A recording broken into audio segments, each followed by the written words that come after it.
speak for myself, like, but the best live music memory I've got is seeing at the drive-in at Leeds Cockpit, because it was just after they had an amazing record called Relationship of Command, and it was just as that record came out, so it was sold out show with loads of people outside desperate to get in, and it's a band like that that makes you want to be in a band, you know.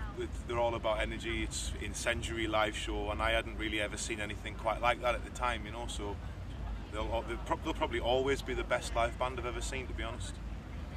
Probably Blur for me, like when they toured that record Blur, well after Part Life, and I think it's weird because we didn't know each other. I think you were there. Yeah. I think Barry was there as well, and it was like, looking back, I really enjoyed the gig, but it must have been like a weird one because that's a horrible venue where they played. Like, I've been to other gigs there. It's dry once you know like how gigs sound and stuff like that. But it was my first ever like proper gig from a band like that. Do you know what I mean? So the Super Ferianos supported them as well, and it was a belt. There's a few good ones in America we've played. I really like that place, the Fillmore in San Francisco. It's got loads of history. Like, you go backstage, it's like got all the original posters from when like Jimi Hendrix played. Yeah, like John Coltrane, Dizzy Gillespie, and this one's a bit of history about them, aren't there? Where like other people, right. like jazz people played there, like because they had theatres and stuff. Yeah, I think that like, the American venues have got that about them, though. You know, like the majority of venues that we would play out there are old school theatre style ones, and in Britain it's a bit more about just making like a box room work or a warehouse, and I quite like that as well, you know, that sort of like make do with whatever attitude, but for the love of the venue itself, you can't really beat that sort of old school American style place. Well, I'll open it up. Can we have Jonathan Richman? Like kind of 4 o'clock on the Saturday afternoon, he's going to come on with his little drummer, put his acoustic guitar Classical down and guitar. dance. All right. Because he's a pretty like esoteric little maniac that we went to see together and quite enjoyed.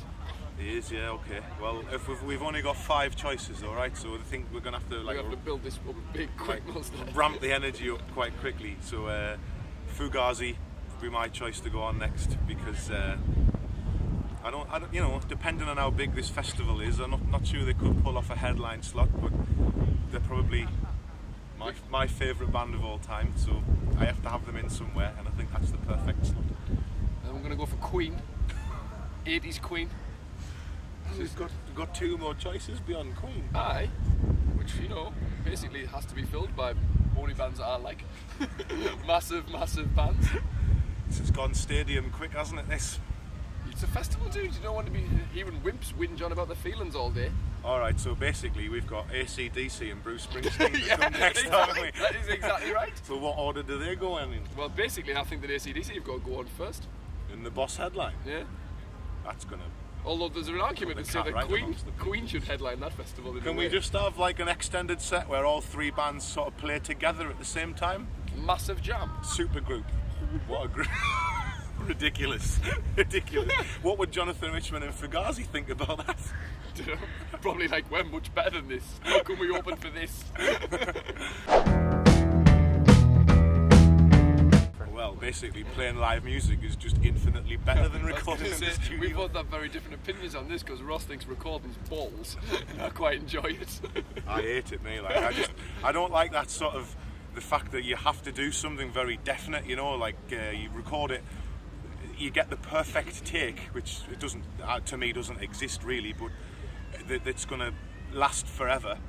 I think that's just a very hard thing to do. I prefer to see a recording as just a little document or a snippet of a song at that particular moment, you know. So live, different, everything's different every night, you know. It depends more on the crowd, on how you feel your own self, where you are in the world, and I just think it's far more exciting and spontaneous to play live than it is to just sit in the studio and studiously try and get it right, you know. It's not how I like to do it. But he's right. This guy's a nerd, so yeah, you know, you get to do the same thing over and over again till you can do it properly. I love that type of shit. It takes me ages to get things right, man. I'm a bass player. One take, Jeff. Frankie and the Heartstrings are a band from Sunderland, where we're from, who've just signed a record deal and are about to release their first album, you know. Definitely recommend them to anyone. Dutch Uncles from Manchester, yeah, superb band. Really good band. Got one got one album out already and about to make their second. They've got a great video on YouTube called Facing, where the singer's in a wedding dress. It's a brilliant video, like, so that's worth checking out.